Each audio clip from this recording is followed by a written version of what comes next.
It was the kind of night that made you feel like the world had shrunk down to the narrow beam of your headlights. The highway stretched out in front of me like a ribbon of black ink, disappearing into the dense fog that had rolled in earlier that evening. I had been driving for hours, my eyes straining to stay open, my mind wandering as I navigated the empty, winding road. The clock on the dashboard read 1:13 a.m., and the gas gauge was hovering dangerously close to D. I had to find a station soon, or I'd be stranded in the middle of nowhere. I flicked on the radio to drown out the unnerving silence. Static crackled through the speakers. I twisted the dial, but there was nothing, just more static, interspersed with the occasional garbled voice or faint note of music. My hand hovered over the dial before I turned the radio off completely. Somehow, the silence was less unnerving than that disjointed noise. I passed by darkened fields and stretches of forest, and every now and then, I'd catch a glimpse of an old, decaying barn or a shadowy structure in the distance. But no signs of life. No houses. No lights. Just the fog, thick and oppressive, swallowing everything in its path. Just when I was starting to panic, I spotted a faint glow up ahead. A neon sign flickering on the side of the road. It was barely visible through the mist, but as I drew closer, I could make out the words. Gas and food. Relief washed over me, but it was tinged with a strange unease. The station was the only structure for miles, and the parking lot was eerily empty. The lights inside were dim, flickering every now and then like they were fighting to stay alive. The pumps looked ancient, the kind you only see in old movies, rusted, with peeling paint, and faded signs warning about flammable liquids. I pulled up to the nearest pump, cutting the engine. The silence that followed was deafening. The world seemed to hold its breath. I stepped out of the car, the cold air biting at my skin. As I reached for the pump, I noticed something strange. There was no digital display. No prices. No indication that the pump even worked. I hesitated, glancing around. The place looked abandoned, but the lights were on. Someone had to be here. Hello? I called out, my voice sounding small in the night. Anyone here? No answer. I walked toward the small building at the far end of the lot, its glass door clouded with grime. A faint light flickered from inside, casting long shadows across the floor. I pushed the door open with a creak and stepped inside. The interior was just as decrepit as the outside. Shelves lined with dusty snacks and expired cans of soda. A small fridge hummed in the corner, its door slightly ajar, revealing rows of outdated milk cartons. The air was thick with the smell of stale cigarettes and something else, something metallic, like blood. Behind the counter stood a woman. At first glance, she seemed normal, early 30s, maybe, with long dark hair tied back in a loose ponytail. She wore a faded blue apron over a plain white t-shirt, and her hands rested on the counter as if she'd been standing there for hours. But there was something wrong. Her eyes. They were dull, almost lifeless. They didn't move, didn't flicker with recognition or curiosity when I entered. She just stared straight ahead, through me, as if I wasn't there. Hey, I said, trying to shake off the unease creeping up my spine. Do you guys have gas? Her head turned slowly, so slowly that it felt like watching a mannequin being adjusted. She didn't blink, didn't speak. She just looked at me with those dead eyes. Gas? I repeated, feeling my heart rate pick up. She blinked once, her lips parting just enough to let out a raspy whisper. Pump 2. Her voice was so low, so monotone, it sent a shiver through me. I nodded quickly, eager to get out of there. Okay, thanks. I'll be quick. I handed her a 20, and she took it without looking, her hand moving with robotic precision. Her skin was cold, almost icy, and her touch lingered a second too long. I pulled my hand back, trying to ignore the rising panic in my chest. As I turned to leave, I caught a glimpse of something out of the corner of my eye, movement in the mirror behind her. A shadow, dark and fleeting, passing just behind her reflection. But when I looked back, there was nothing. Just the woman, standing there, motionless. I hurried back outside, the cold night air hitting me like a slap to the face. My heart was racing now, and I couldn't shake the feeling that I was being watched. I fumbled with the pump, my hands trembling as I tried to fit the nozzle into the tank. The station was dead silent. No wind. No cars. Not even the hum of insects. Just nothing. I glanced around, half expecting to see someone, or something, lurking in the shadows. But the parking lot was empty, and the fog was starting to creep closer, swirling around the edges of the lot like a living thing. I filled the tank as quickly as I could, my nerves on edge. Every sound, the click of the pump, the rustle of my jacket, felt magnified, like the night was amplifying everything around me. As I finished, I turned to head back to my car, and that's when I saw her. Standing in the middle of the road. The woman from the counter. Her back was to me, her figure barely visible in the fog, but I knew it was her. She was wearing the same blue apron, her dark hair hanging limply at her sides. I froze. How did she get there? I hadn't heard the door open. I hadn't heard footsteps. Nothing. 1 second she had been inside, and now she was just standing there. Still. Unmoving. I called out, but my voice sounded weak in the stillness. Hey! Are you okay? She didn't respond. Something was very, very wrong. Slowly, she began to turn. Her movements were slow and deliberate, almost unnatural, like a marionette being pulled by invisible strings. As her face came into view, my stomach dropped. Her eyes were blank, wide and unblinking, staring directly at me. But they weren't the dull, lifeless eyes I had seen before. They were filled with something else. Something dark. Hungry. Her lips parted, and she whispered something, so soft, so faint, I almost didn't hear it. Run. I didn't need to be told twice. I jumped into my car, slamming the door shut and locking it in one frantic motion. My hands were shaking so badly I could barely get the key into the ignition, but somehow, I managed. The engine roared to life, and I peeled out of the lot, gravel kicking up behind me as I sped down the empty highway. My heart was pounding in my chest, adrenaline surging through my veins. I glanced in the rearview mirror, expecting to see her standing there, watching me. But the road behind me was empty.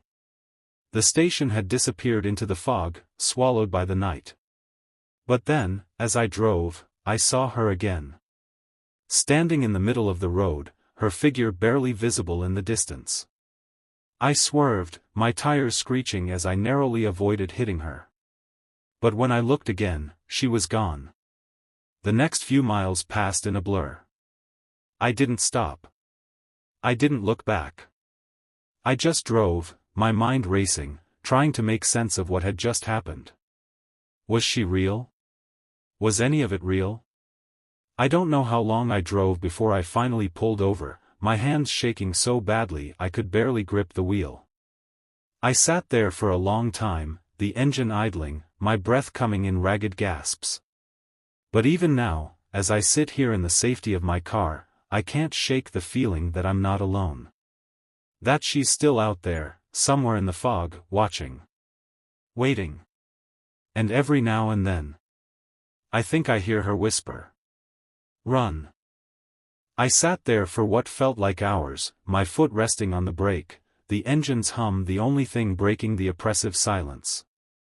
My heart was still racing, the adrenaline slowly ebbing but leaving behind a sickening sense of dread. What had I just seen? My mind reeled, trying to grasp onto some explanation, but there was nothing that made sense. I took a deep breath, trying to steady my nerves, and glanced at the gas gauge. Full. I could drive for hours, maybe all night if I needed to, without stopping. But the thought of getting back on that road, of driving into the darkness where she might be waiting, was almost too much to bear. I pulled my phone from the passenger seat, my fingers trembling as I unlocked it. I needed to call someone, anyone, to ground myself. To remind me that there was a world outside of this nightmare.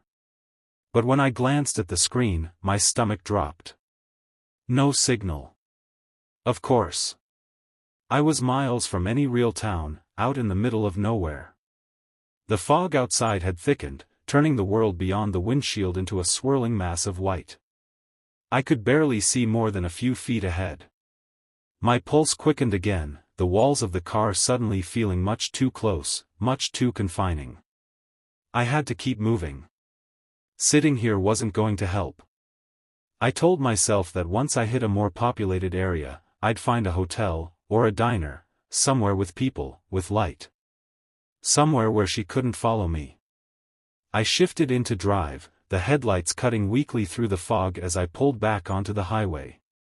The road stretched out before me, endless and desolate. I kept my eyes glued to the road, hyper-aware of every curve, every shadow. My knuckles were white against the steering wheel, and I had to remind myself to blink, to breathe. But as the minutes passed, something gnawed at the back of my mind. Hadn't I driven this stretch of road before? The thought crept in slowly, like an unwelcome guest. I glanced around at the landscape, or at least what little I could see through the fog. The same crumbling fence on the side of the road. The same twisted tree looming out of the mist like a skeleton. The same bends and dips in the asphalt. My grip tightened on the wheel. No, it wasn't possible. I had been driving straight, hadn't I? I hadn't turned off, hadn't made any detours. But the eerie familiarity of my surroundings told me otherwise. I swallowed hard, trying to shake the growing sense of unease. I was just tired. Exhausted, even. My mind was playing tricks on me, that's all. I hadn't slept in over 24 hours, and everything that had happened at the gas station was weighing on me. But as I drove, I couldn't shake the feeling that something was terribly, horribly wrong. After what felt like an eternity, I saw a break in the fog ahead.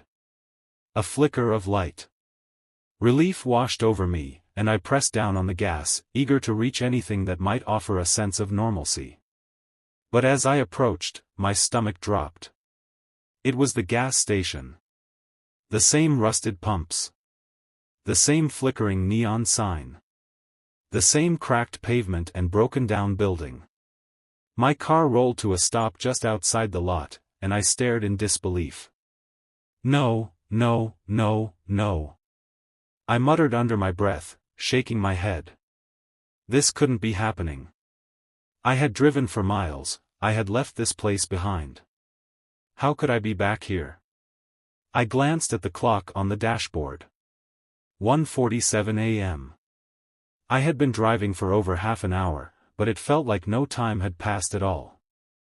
I looked at the building again, dread seeping into every fiber of my being. The lights inside were still on, faint and sickly, casting long shadows through the windows. And there, standing just behind the counter, was her. The woman. She hadn't moved. She was still in the same position as before, her hands resting on the counter, her eyes fixed on something just beyond the glass. I felt a chill run down my spine as those dead, lifeless eyes locked onto mine. I hit the gas, tearing out of the lot and back onto the road, my heart pounding in my chest. The tires squealed against the asphalt as I sped away, the fog closing in around me once again. But no matter how fast I drove, no matter how many miles I put between myself and that cursed station, I couldn't shake the feeling that I was being watched. Every time I glanced in the rearview mirror, I half expected to see her standing there in the middle of the road, her blank eyes staring after me. The thought made me sick to my stomach, but I kept driving. I had to get away.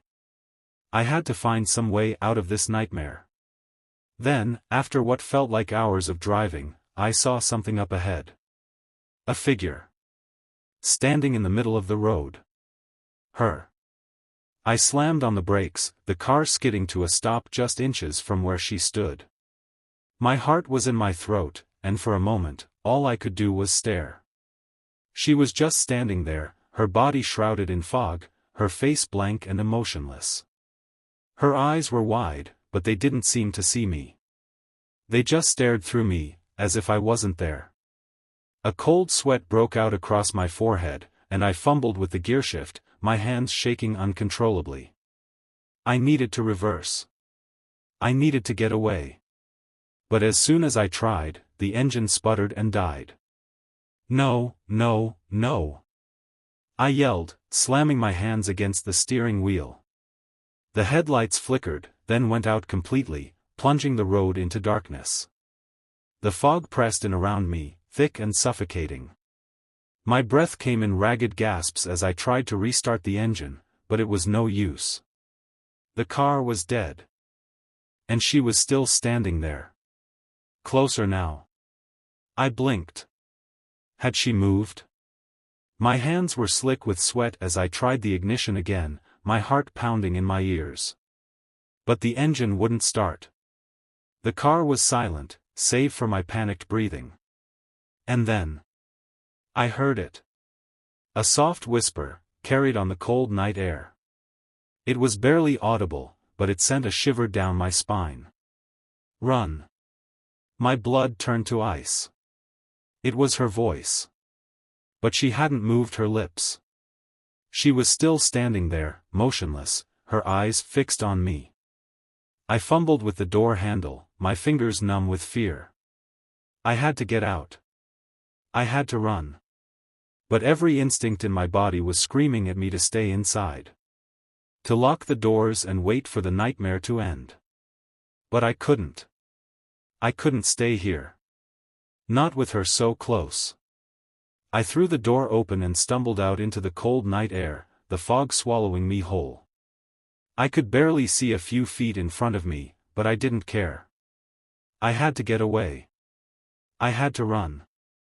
My legs felt like lead as I sprinted down the road, the fog thickening around me with every step.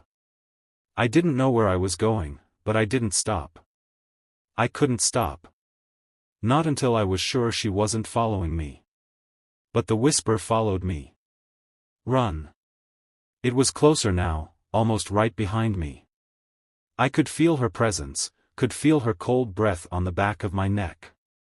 I pushed myself harder, my lungs burning, my legs aching. But no matter how fast I ran, the whisper never faded. Run. I could hear it everywhere now.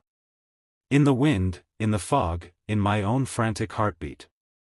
It was like the night itself was speaking to me, urging me to keep going, to keep running. But there was no escape. Up ahead, I saw the lights again. The gas station. I skidded to a stop, my heart sinking into my stomach. How? How was I back here? How had I come full circle again? I turned, looking back down the road I had just run. The fog swirled around me, impenetrable and endless.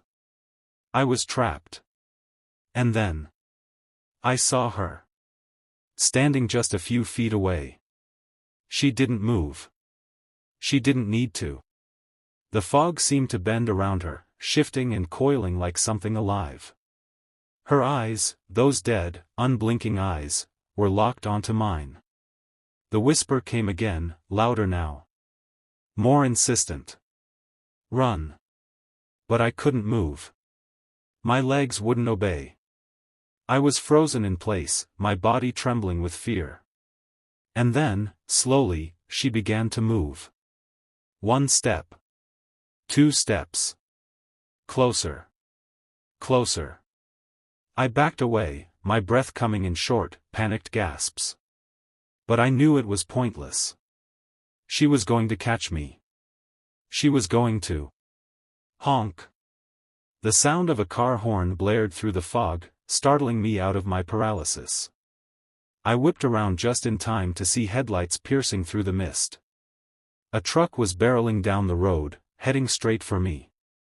I jumped out of the way, hitting the ground hard as the truck screeched to a stop just inches from where I had been standing. The driver's door flew open, and a man climbed out, his face pale with shock. "You okay, man?" he yelled, running over to me. "I didn't see you until the last second." I nodded, struggling to catch my breath, my mind reeling from everything that had just happened. But when I looked back to the road, the woman was gone. The fog was lifting, the world slowly coming back into focus. But I couldn't shake the feeling that she was still out there. Watching. Waiting. The driver pulled me to my feet, his hands gripping my shoulders as he looked me over, his eyes wide with concern. "Are you okay, man? What the hell happened out here?" he asked, his voice trembling as much as mine. I tried to speak, to explain everything that had just happened, the woman, the station, the endless road, but the words wouldn't come. Instead, I just shook my head, my body still shaking with adrenaline. The man glanced around nervously, taking in the thick fog and the eerie silence that still clung to the air. "You shouldn't be out here in this kind of weather," he said, shaking his head. "Lucky I came by when I did. Where's your car?" I swallowed hard, pointing back down the road where I had left it. I don't know if it's still there," I muttered, my voice barely audible. Someone, she was. But even as I spoke, I could feel the story slipping away from me, like a nightmare fading in the light of day. The woman. The gas station. Had it all really happened? Or had I imagined it, driven to madness by exhaustion and fear? The man stared at me, clearly confused but still concerned. "Let's get you out of here," he said, motioning toward his truck. "I'll take you into town. You look like you've been through hell." I nodded slowly, feeling numb. I didn't want to be on this road any longer than I had to, and the thought of heading back to that gas station sent a fresh wave of dread through me. We walked toward the truck, the headlights cutting through the fog like blades. I cast one last glance back down the road, half expecting to see her standing there again, her figure barely visible in the distance. But the road was empty. For now. #### A strange silence. The ride into town was silent. The man didn't ask any more questions, and I didn't offer any explanations. My mind was racing, trying to make sense of everything that had happened, but every time I replayed the night in my head, it only became more confusing. More impossible. The truck's tires hummed against the asphalt as we made our way toward civilization, the fog slowly thinning as the miles passed. I kept my eyes fixed on the road ahead, half expecting the gas station to appear again, as if I was trapped in some kind of loop. But it didn't. The night grew quieter, more normal, as we neared the lights of town. Eventually, the man pulled into a small diner parking lot, its neon sign flickering like a beacon in the night. The place looked worn but inviting, and there were a few cars in the lot, a sign of life, of safety. He turned to me, offering a weak smile. "I'll wait for you to get inside, make sure you're okay," he said. "You can grab a cup of coffee or something. It's warm in there." I nodded, grateful for his kindness, but I couldn't shake the lingering sense of dread in my gut. I climbed out of the truck, my legs unsteady, and made my way toward the diner's entrance. The bell above the door chimed softly as I stepped inside, the warm air and the smell of grease and coffee enveloping me like a blanket. A waitress behind the counter glanced up at me, her expression one of mild curiosity. "You look like you've seen a ghost," she said, her voice light and teasing. I forced a weak smile, but the weight of the night was still hanging over me. "Yeah," I muttered. "Something like that." She poured me a cup of coffee without another word, setting it in front of me with a small, sympathetic nod. I took a sip, the warmth spreading through me, but it did little to calm my nerves. I pulled out my phone, glancing at the screen. No signal. Of course. I set it down on the counter, staring at the swirling black liquid in my cup. Maybe it was over now. Maybe I had escaped. But there was still that gnawing feeling in the pit of my stomach, that sense that something wasn't right. And then, from behind me, the door chimed again. I froze, my heart skipping a beat. Footsteps. Slow and deliberate, moving across the tiled floor toward me. I turned my head slowly, dread pooling in my chest. Standing at the entrance was a man, tall and broad-shouldered, with a weathered face and a trucker's cap pulled low over his eyes. He didn't say a word as he walked toward me, his boots thudding softly against the floor. But it wasn't him that made my blood run cold. It was the figure standing just behind him, her face half hidden in the shadows. Her. The woman from the station. She stood there, silent and still, her eyes locked onto mine with that same unsettling intensity. Her expression hadn't changed, blank, emotionless, but there was something different now. Something more familiar. The man reached the counter, glancing at me with a nod before turning to the waitress. "Coffee, please," he said, his voice gruff. The waitress nodded and began pouring his drink, but my eyes were still fixed on the woman behind him. She hadn't moved. She was just standing there, watching me. I blinked, my throat dry. Do you see her?" I whispered, my voice barely audible. The waitress looked up at me, her brow furrowed in confusion. "See who?" I turned back, my heart pounding. But she was gone. The man took his coffee, gave me one last glance, and walked back toward the door. The bell chimed again as he left, and I was alone in the diner, the silence pressing in around me. I stared at the empty space where she had been, my mind racing, my heart thudding in my chest. Had I imagined it? Had I finally lost it after everything that had happened? But as I sat there, staring into the dark void of my coffee, I felt a chill run down my spine.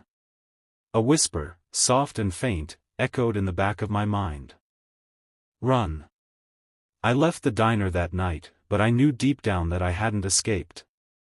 Not really. She was still out there, somewhere in the fog. And I had a feeling she always would be.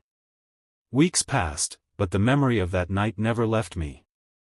I tried to move on, to put the experience behind me, but no matter how far I went, I couldn't shake the feeling that she was still with me. That she was watching, waiting. The nightmares started soon after. I'd wake up in a cold sweat, the sound of her voice echoing in my ears, the fog closing in around me. And every time, without fail, the dream would end the same way. With her standing at the foot of my bed. Watching. Whispering.